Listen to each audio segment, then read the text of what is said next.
Are you ready for more Universal Orlando content? That's a rhetorical question. I know you are because I see your comments. Now, let's talk about rides. Do Universal's top 10 rides beat Disney's top 10 rides? It's time for you to be the judge of that. We're hitting it with the best rides across Universal Orlando today here on DFB Guide.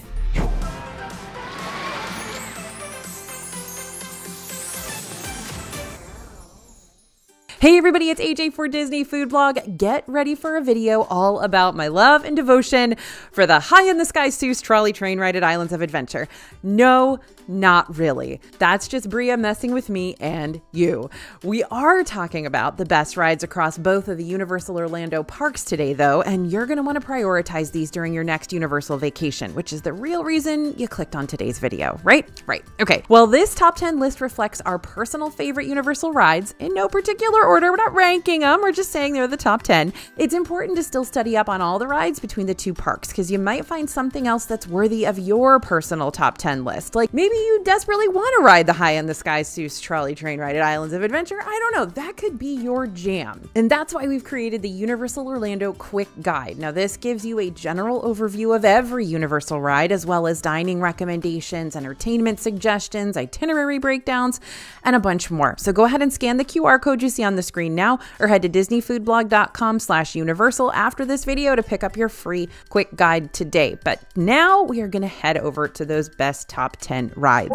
Number 1 on our list, again, not ranking, just saying these are the top 10 rides. But number 1 on the list today is Hagrid's Magical Creatures Motorbike Adventure. Now, I'm not sure this is my number 1, but it's a lot of folks' number 1 on Universal property. I have another Harry Potter ride that I tend to like a little bit more than this one, but I know it's a hot take. Anyway, we'll get there, I'm sure. There aren't many rides I would be willing to wait multiple hours for. Hagrid Motorbike Adventure is very, very rare exception. On Hagrid's Motorbike Adventure in Islands of Adventure, you're going to board your own motorbike or the sidecar of a motorbike. I prefer the sidecar. I know that's another hot take. Let me know in the comments if you're a motorbike person or a sidecar person. And then you venture into a high-speed journey through the Forbidden Forest, where you're going to see tons of Wizarding World wildlife like centaurs and unicorns and Blast-Ended Scroot, and of course, Hagrid's faithful canine companion, Fluffy.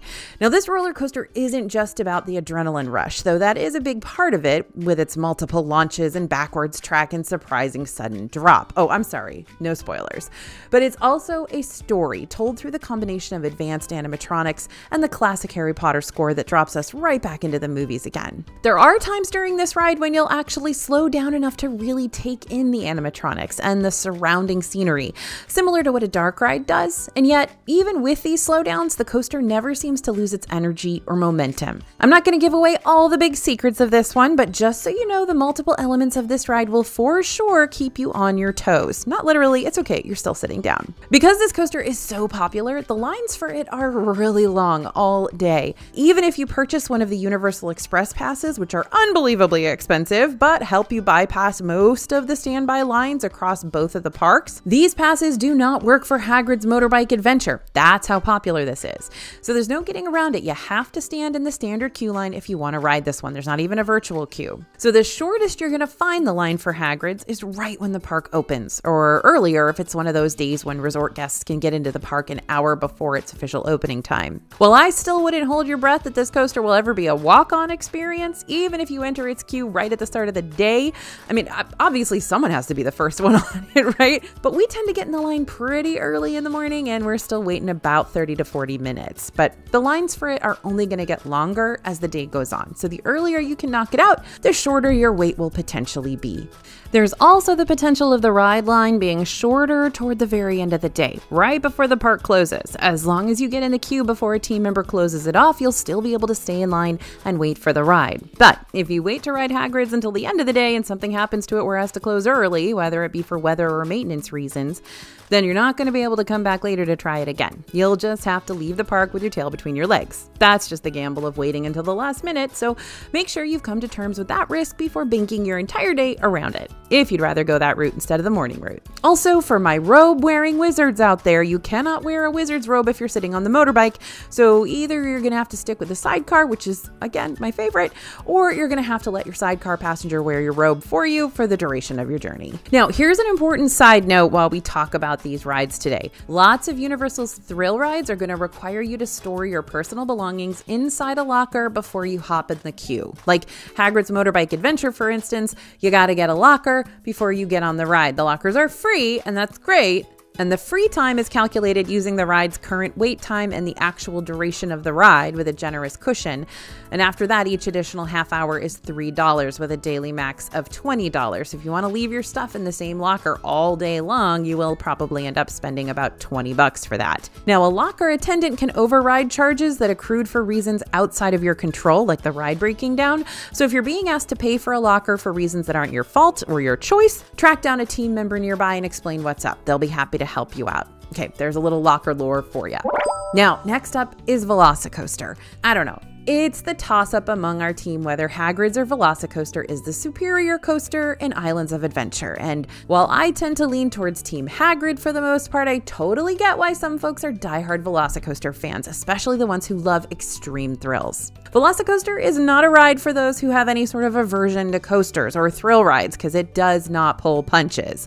This Jurassic World themed coaster will have you racing against a herd of velociri at speeds of up to 70 miles per hour, while also taking you on intense inversions, near misses and turns, incredible heights on a top hat tower, zero gravity stalls, and of course the Mosasaurus roll over the water. Now, this is the ride theme park enthusiasts have been looking for all their lives, at least so far. And even if you're not planning to brave this one, it might still be worth hanging out in the queue with your group members who are riding, just so you can check out those impressive and intimidating animatronic dinos. Once you get to the front with your group members, you can always ask a team member to point you in the direction of the chicken exit, which some of our team members totally do, especially when they're not necessarily feeling the best right after getting off the Hulk. Not gonna name any names, but you know what? Going through the line is still a fun time, even if you duck out early. Next up, we've got my preferred Harry Potter ride, Harry Potter and the Forbidden Journey. This is an Islands of Adventure as well, and it's the full thrill ride experience package. You've got the Hogwarts castle out front. You get to walk through it in the standby queue. And then when it's time to ride, you board this enchanted bench-like seat that uses a robotic arm to carry you from scene to scene. Through the power of screen work and state-of-the-art props, Forbidden Journey is going to make you feel like you're teleporting via flue powder, flying on the back of a broom, getting knocked around by a whomping willow, dodging spiders, evading dementors, and being thrown into other wonderfully worrisome experiences that we know, love, and fear straight out of the wizarding world. This ride can be quite disorienting for some, especially if you've just gotten off Veloci Coaster or Hagrid's and then immediately hop onto this ride right after. So if you're prone to motion sickness, make sure you pack your preferred over-the-counter motion sickness medication in your park bag before your visit. This goes for just about every ride at Universal, it kind of feels like for me. So just a heads up on that. Heading over to Revenge of the Mummy. Are you brave enough to face the mummy's curse? Revenge of the Mummy in Universal Studios is an indoor ride that uses pyrotechnics and smoke and high speeds and soul-sucking mummies to bring you a thrilling coaster experience, minus the upside-down loops and sudden drops and 0 to 70 mile per hour launches. This one's a dark one. A fun one, but a dark one. And if it's going to be your first time riding the Mummy, a lot of those ride elements may be more intense than you realize, especially when the ride comes to a complete stop. But then, well, I'm not going to spoil it for you. So even if your kid is 48 inches or taller and able to go on this ride, you might want to warn them ahead of time that this one can be a bit on the spooky side.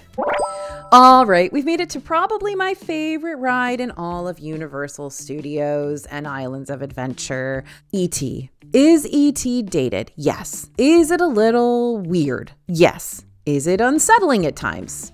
Also yes, but I could ride this Universal Studios dark ride all day long if it were up to me.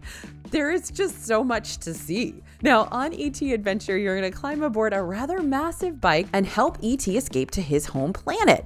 Well, the first half of the ride is pretty normal and on par with the E.T. movie itself. The second half actually brings you onto the Green Planet, where you'll be paraded around as a hero. And that planet is wonderfully weird. Particularly speaking, the last scene is the greatest of them all. I mean, who wouldn't want to just hang out with a bunch of little E.T.s in a trippy, glowing art installation of sorts? So this attraction is a time capsule in the best possible way. It's been in the Universal Studios scene since 1990 and still remains as one of the few dark rides that Universal has to offer. I also kind of feel like nobody even knows it's there. Like, you have to have like a special desire to find it to go ride ET. Now, while there's still a height requirement for this ride, you must be at least 34 inches, it's a great one for kids, as long as they're not totally freaked out by the pink doll-like alien with the glassy eyes and stringy hair that literally belongs in the Five Nights at Freddy's franchise. But to be fair, a lot of your kids in 5th grade love that thing anyway. Now, before the ride, a team member will ask you for your name. That's not weird, I promise. They'll scan a card, which you'll hand to another team member right before you board. This card will capture your name so that ET can potentially personally say goodbye to you at the ride's conclusion. Now, it's a cute idea, but don't be disappointed if it doesn't quite work as well as you'd hoped. After all this time, I have still never heard him say AJ. I'm gonna hold out hope, though. Okay, we've made it to the water rides. Popeye and Bluto's Bilge Rat Barges. Yes, I don't know how this got on this list either, my friends, but here it is. More often than not, you are not going to catch me on this ride, and that's because of how successful it is at being a super soaker family raft ride. Located in Islands of Adventure, Popeye and Bluto's Bilge Rat Barges is the ride that'll get you absolutely drenched from head to toe. And there are several ride elements you can blame that on. First, there's the intense rapids that'll kick a major amount of water into the rafts. Then there's the multiple waterfalls that will literally dump on you from up above. No fake out waterfalls here. You'll get the full brunt of those effects each and every time. Plus, this ride has a lot of surprise water features too, including a few that allow spectators to pay to spray water at people who are on the ride, as if they weren't getting wet enough as it is.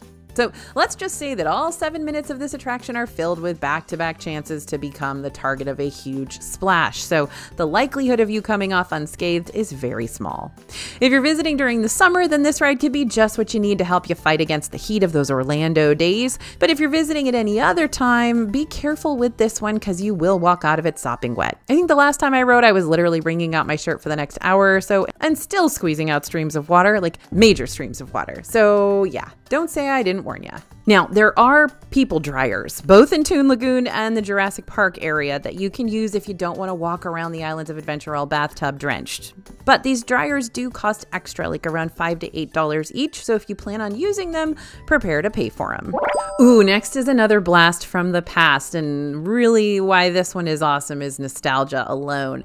And that's the Amazing Adventures of Spider-Man. So when it comes to Web Slingers, a Spider-Man adventure in Disney California Adventure versus the Amazing Adventures of Spider-Man and Islands of Adventure, I must say, I prefer Universal's Spider-Man by a landslide. During the Amazing Adventures of Spider-Man, you'll board what the pre-show calls a scoop ride system to go catch the next big journalism story about Spider-Man and his many, many arch nemeses. Now, Universal is pretty well known for its 3D ride systems, but Spider-Man does a good job of adding a little variety to this otherwise familiar setup, thanks to its use of physical props and 4D features like pyrotechnics and lightning jolts and water effects. Not to mention the screen imagery here actually makes it feel like you're scaling the New York City buildings, which can also be disorienting if you're someone with motion sickness. Our friend Quincy from All Ears told us what she tends to do if the ride is getting a little too rumbly-tumbly for her is she'll take off her 3D glasses and look at the corner of the room. This helps your brain orient what your body is actually doing so that the motion sickness doesn't hit you like a freight train.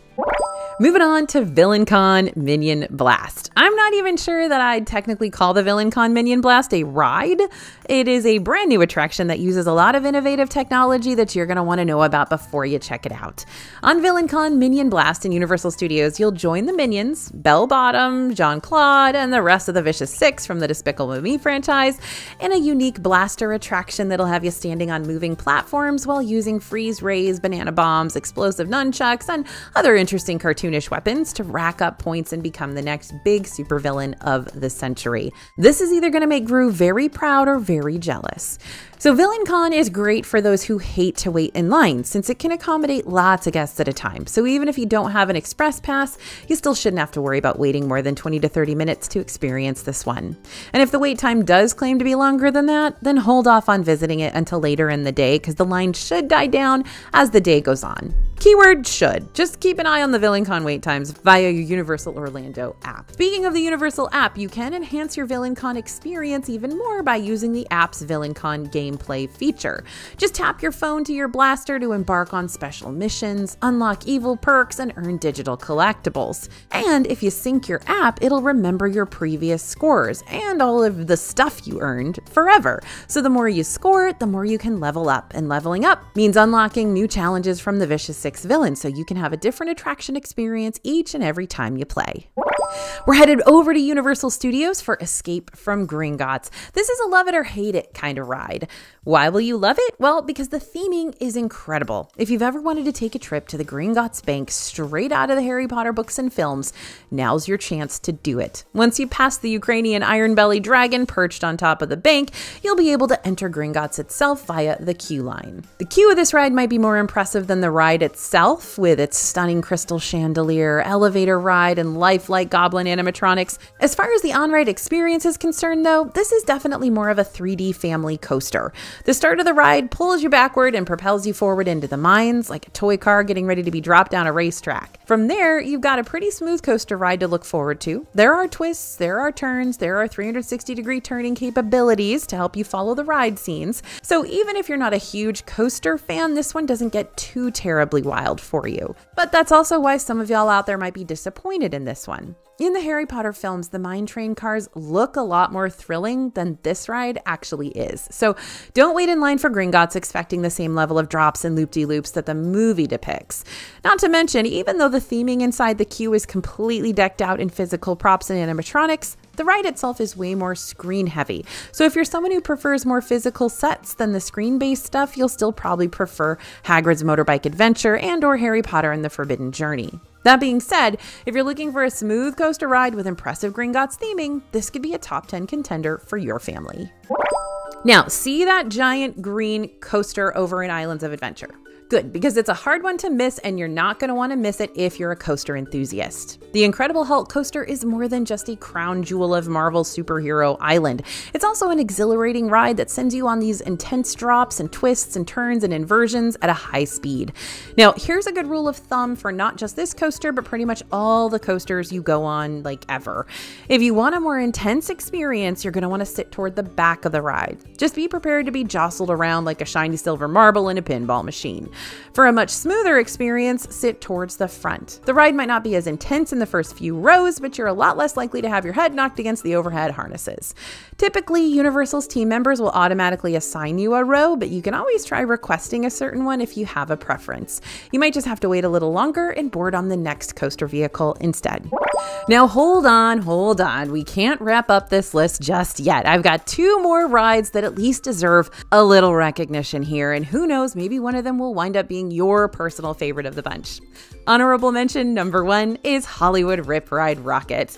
This is over in Universal Studios, and it is an intense coaster, to put it lightly. Some people aren't too keen on riding it because it can feel a little too rough and rickety at times, but the reason other people still love to go on this ride is for the song selections alone. As soon as you sit down in the coaster, you'll get to choose the song that you want to listen to while you ride this ride. I think it truly makes a totally unique experience for each individual rider, but hold on tight because things get really serious when the vehicle finally takes off. The initial hill pulls you up a 90-degree vertical chain lift, so if you don't like heights or potential headaches, go ahead and sit this one out. Also, note there are secret song selections. You can go check out our Universal Studios playlist to get more info. Honorable mention number 2, Jurassic Park River Adventure. So this is an Islands of Adventure and starts out calm and dry enough, but as this seemingly peaceful and prehistoric water cruise continues deeper into the Jurassic Park area, things start to get a whole lot more dangerous once you're sent off course and into a restricted area. Happens to me every time. Now, you actually make it through the majority of this attraction pretty dry until you take the 85-foot plunge to escape a T-Rex. The drop is pretty intense, and the resulting splash usually manages to douse just about everybody in the raft. Okay, Universal fans, is there a ride we didn't include in this list that you think deserves a shout out? Let us know in the comments, and don't forget to head to disneyfoodblog.com/universal for a free quick guide if you want to study up on more of Universal Orlando's park features before your visit. Thanks for listening, everyone, and thanks for watching. As always, this is AJ for Disney Food Blog, and we'll see you real soon.